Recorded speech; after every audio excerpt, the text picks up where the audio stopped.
Cette vidéo sort le 17 mai 2026. Elle n'était pas vraiment prévue à la base, donc vous en excuserez le côté un peu plus brouillon qu'à l'accoutumée, mais le hasard du calendrier fait que c'est le jour parfait pour parler d'un sujet qui me tient particulièrement à cœur, la représentation dans la pop culture.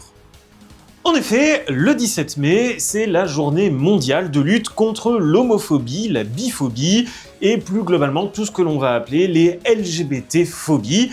Elle est fêtée dans plus de 60 pays à travers le monde, elle existe depuis 2005 et elle fait suite au 17 mai 1990, jour où l'Organisation mondiale de la santé a déclassé l'homosexualité de sa liste des maladies mentales.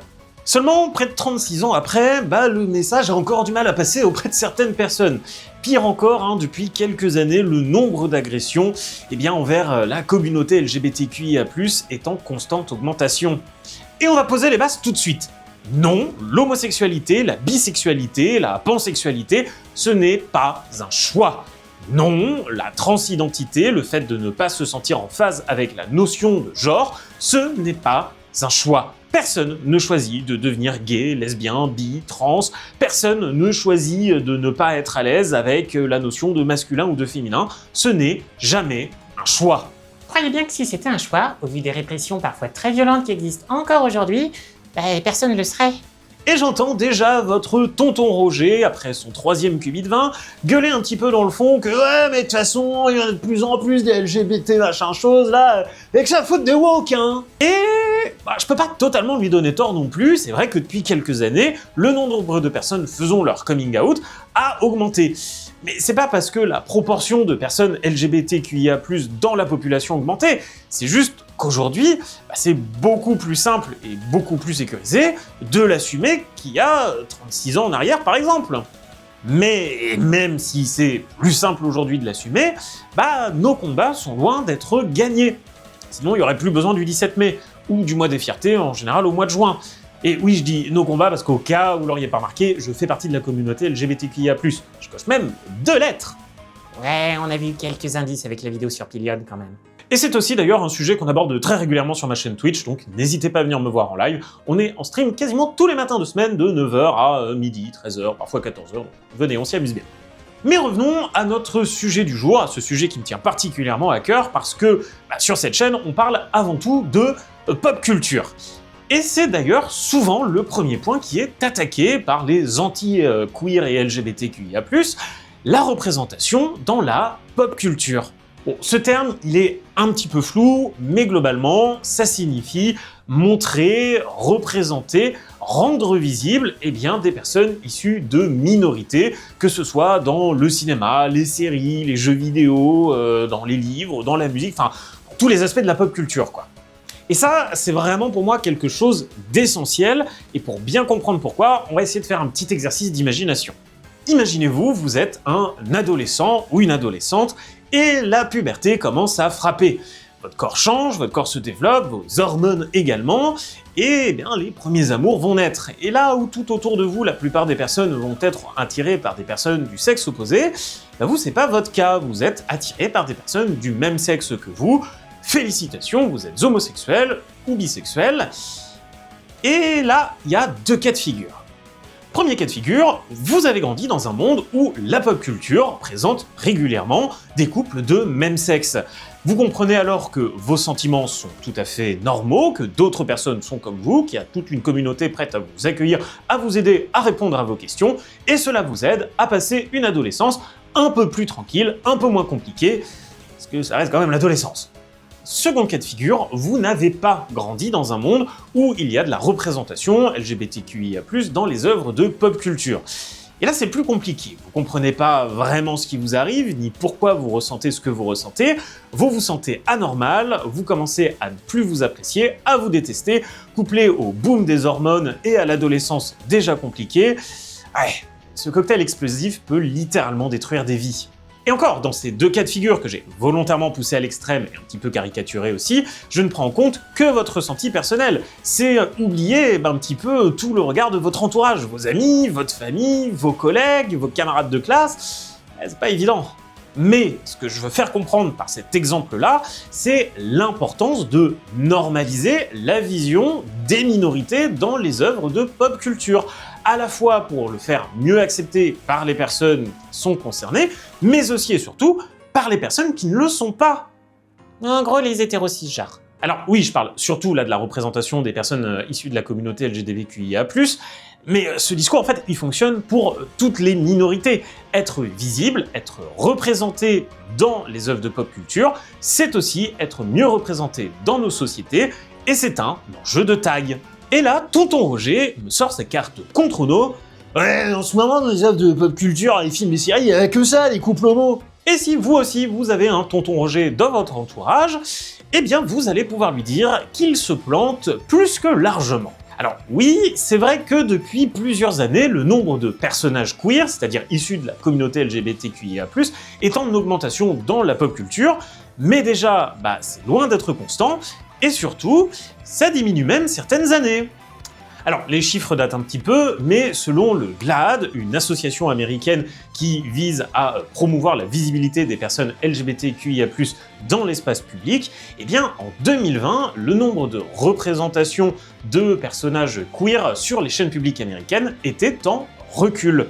Sur 773 personnages récurrents à la télévision publique, bien souvent issus de séries, seuls 9,1% de ces personnages étaient issus de la communauté LGBTQIA+. Un recul par rapport à l'année 2019 où ils étaient 10,2%, soit une perte de 1,1% en l'espace d'un an. Donc oui, depuis quelques années, on voit un peu plus de personnages queer sur nos écrans, mais c'est pas constant, c'est pas acquis, et ça peut même reculer, disparaître. Qui plus est, la baisse en 2020 corrobore avec l'élection de Donald Trump et son premier mandat. Et nul doute que ça a eu un impact sur ces chiffres, et que son second mandat va aussi avoir un impact plutôt négatif sur les chiffres de la représentation. D'ailleurs, on le voit bien, il a déjà pris pas mal de mesures pour effacer notamment les minorités de l'histoire des États-Unis, pour corroborer un peu plus à sa vision et à un roman national qui est en corrélation avec ses idées. Bah ouais, c'est pas quelque chose de figé la pop culture, et c'est pour ça que c'est intéressant de l'étudier. Elle reflète les mœurs et les idées de son temps. Et parfois, les combats idéologiques et politiques de leurs époques. Et c'est pour ça que c'est super intéressant à étudier la pop culture. Et puis, faut pas oublier qu'il y a un élément aussi assez important quand on étudie la pop culture, c'est que la pop culture, c'est un produit culturel. Dans un monde capitaliste. Bah oui, la plupart des produits culturels que l'on consomme proviennent des États-Unis. Et là-bas, les œuvres de pop culture, elles sont rarement réalisées pour leur côté artistique, mais plutôt pour leur côté financier et tenter d'être rentables. Capitalisme de merde! Et bien souvent, les producteurs de cinéma ou de séries, et de pop culture en général, vont chercher à plaire au plus large public possible, pour être le plus rentable possible.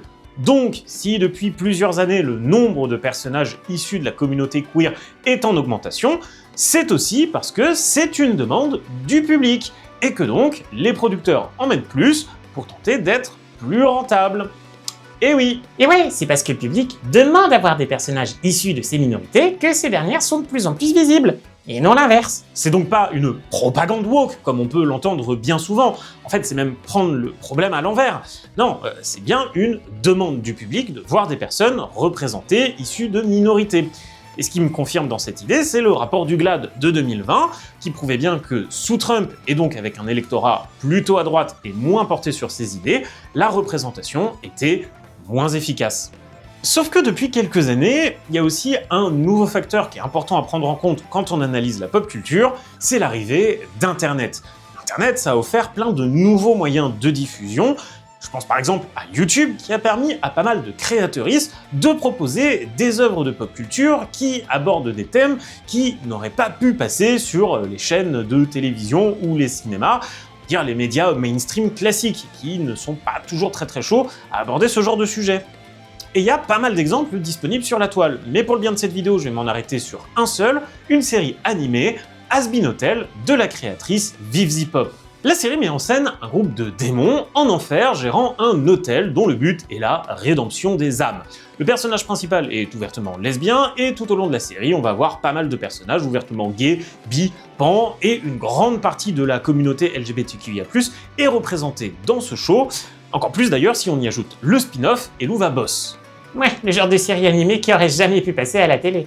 Pourtant, rien de sexuellement explicite, hein. Je rappelle que c'est quand même diffusé sur YouTube.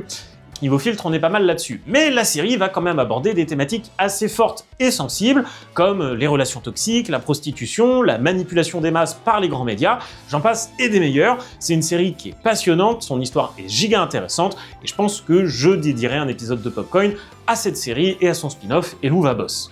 Alors oublie pas de t'abonner pour pas rater la vidéo. Mais pour en revenir à ce que je disais, donc Has-Been Hotel, c'est une série qui a été publiée sur YouTube à partir de 2019 et qui va cartonner, à tel point qu'en 2023, Amazon va racheter les droits de la série, réanimer les épisodes, refaire les voix et les proposer sur sa plateforme Prime. C'est donc bien parce qu'il y a eu un engouement du public qu'une plateforme plutôt mainstream s'est emparée de ces sujets, à savoir que si la série a certes été redoublée et réanimée, le contenu des épisodes, lui, est resté le même entre YouTube et Prime. Alors oui, je sais que l'exemple ne fait pas la règle et qu'on peut trouver tout un tas de contre-exemples à ce que je viens de donner. Mais ce que je voulais dire là, c'est surtout que, oui, il y a eu une vraie demande du public pour des œuvres qui parlent de représentation et de la communauté queer plutôt bien, et des œuvres surtout qui font pas du pinkwashing. Du quoi? Alors, le pinkwashing, c'est avant tout une stratégie marketing utilisée bien souvent par les entreprises qui vont utiliser les symboles, les visuels de la communauté LGBTQIA+, pour tenter de promouvoir un pseudo-engagement envers elle. Ah ouais, genre les entreprises qui mettent le drapeau de la Pride sur le mois de juin, puis plus rien le reste de l'année. Et cette pratique, on va aussi parfois la retrouver dans des œuvres de pop culture. Alors oui, depuis tout à l'heure je parle de l'importance de la représentation, mais il y a représentation et représentation. Faut pas que ce soit mal fait non plus, sinon ça peut être plus destructeur que bénéfique. Tiens, par exemple, si on me dit homosexuel et cinéma français, l'une des premières réponses que je vais avoir en tête, c'est La Cage aux Folles. La Cage aux Folles, c'est avant tout une pièce de théâtre créée en 1973 et qui va cartonner avec plus de 2000 représentations en France. En 1978, un film va donc être adapté de cette pièce de théâtre. Elle met en scène d'ailleurs Renato et Albin, un couple homosexuel gérant d'une boîte de nuit intitulée La Cage aux Folles. Le film n'a pas super bien vieilli. Parce que même si le film porte avant tout un message de tolérance envers les personnes homosexuelles, et je rappelle qu'en France, la dépénalisation de l'homosexualité, c'est 1982, soit 4 ans après la sortie du film, le film il a quand même contribué à véhiculer pendant pas mal d'années pas mal de clichés autour de la communauté gay. Tiens, par exemple, le personnage de La Folle, du gay efféminé, maniéré, ça vient pas mal de là quand même. Sauf que, si je suis honnête avec moi-même, j'analyse ce film avec ma grille de lecture actuelle, qui a quasi 50 ans de différence avec la sortie du film. Et forcément, les enjeux actuels et les mœurs actuelles sont pas les mêmes qu'à l'époque. Et si je remets dans le contexte, sortir un film dont les deux personnages principaux sont un couple homosexuel, pour l'époque c'était un pari extrêmement osé. Et il y a de fortes chances que ce film ait quand même eu un impact positif sur l'évolution des mœurs concernant la communauté gay en France. Un mal pour un bien donc. Si on avance un peu plus dans le temps et qu'on se dirige cette fois-ci aux États-Unis, je vous conseille un film que j'ai découvert très récemment, To Wong Foo, Thanks for Everything, Julie Newmar, ou en français Extravagance, un peu plus simple, un film sorti en 1995, mettant en scène 3 drag queens new-yorkaises, interprétées par Patrick Swayze, Wesley Snipes et John Leguizamo. Outre son casting excellent et quelques caméos fort bienvenus, et oui, RuPaul fait un caméo dans le film. Le film cherche avant tout à briser les clichés que l'on peut avoir autour des drag queens, en y insufflant un petit côté road movie, voyage initiatique et pas mal d'éléments de comédie aussi. Alors oui, le film sent bon les années 90, voire 80 sur certains passages, mais franchement, je trouve que les thématiques et les manières de l'aborder fonctionneraient encore très bien si le film sortait aujourd'hui. Non, pour un film qui a 30 ans, c'est plutôt pas mal. Sauf que, et avec ces deux exemples que je viens de donner, on a surtout parlé de la représentation des personnes homosexuelles. Non, je retire ce que j'ai dit. On a surtout parlé de la représentation des hommes gays. Parce que, oui, dans la représentation du spectre queer, tout le monde n'est pas égal non plus. En effet, toujours selon les chiffres du GLAAD, on estime que dans la pop culture, lorsqu'il s'agit de personnages issus de la communauté queer, on va retrouver à 36% des hommes homosexuels, à 34% des personnages bisexuels, à 26% des personnages lesbiens. Quant aux personnes en transidentité, là, faut commencer à fouiller et à chercher pas mal. Alors non, ça fait pas que quelques années que l'on voit des personnes issues de minorités dans les œuvres de pop culture. Et non plus, ça fait pas que quelques années que la pop culture est devenue un terrain pour débattre de certaines idées, de certaines propositions politiques. Ça fait longtemps partie de l'esprit de la pop culture. En revanche, oui, on peut considérer que depuis ces dernières années, ça s'est un petit peu accentué, et notamment grâce à Internet qui a pas mal aidé à promouvoir des sujets qui parfois étaient un peu plus bloqués dans les canaux mainstream de diffusion de cette dernière. Si tout n'est pas toujours très bien fait, que parfois certains sujets sont amenés de manière maladroite, voire vont desservir la cause, certaines petites pépites ont quand même réussi à émerger malgré tout, et à leur époque et à leur échelle, ont réussi à faire évoluer les mentalités.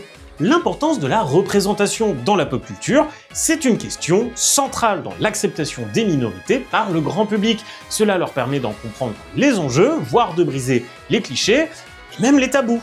Bon alors c'est vrai que je me suis surtout concentré sur la partie représentation des personnes queer, bon, déjà parce qu'on est le 17 mai et ensuite parce que ça me concerne directement, mais ce discours il s'adresse à toutes les minorités, hein. La représentation c'est important pour toutes les minorités. Tiens, par exemple, on va parler des personnes en situation de handicap. C'est quoi le dernier film que vous avez vu où le personnage principal était en fauteuil roulant? Non, parce que si vous me répondez intouchable, ça a 15 ans quand même le film, hein. Donc non, la pop culture ne subit pas une propagande woke, elle suit simplement l'évolution des mœurs et les demandes du public, n'en déplaise à tonton Roger. Merci beaucoup d'avoir suivi cette vidéo qui était vraiment faite un peu plus à l'arrache qu'à l'accoutumée. J'ai tenté une nouvelle façon d'écrire, de réfléchir ma vidéo, bref, j'espère qu'elle vous aura plu. Si c'est le cas déjà, n'oubliez pas de vous abonner, on va essayer de revenir à une vidéo tous les dimanches. Et puis, aussi de liker et de commenter. Si vous n'avez pas d'idée de commentaire, mettez-moi tout simplement des petits drapeaux queer, des petits drapeaux LGBT dans l'espace commentaire. Fleurissez-moi cet espace commentaire de drapeaux multicolores, ce sera magnifique. Et puis, ça me permettra surtout d'être bien placé dans l'algo. En attendant, nous on se donne rendez-vous dimanche prochain pour une nouvelle chronique, et puis tout au long de la semaine pour des shorts. Merci d'avoir suivi cette vidéo, n'oubliez jamais d'être fiers de qui vous êtes et de ce que vous aimez. Salut les jambons!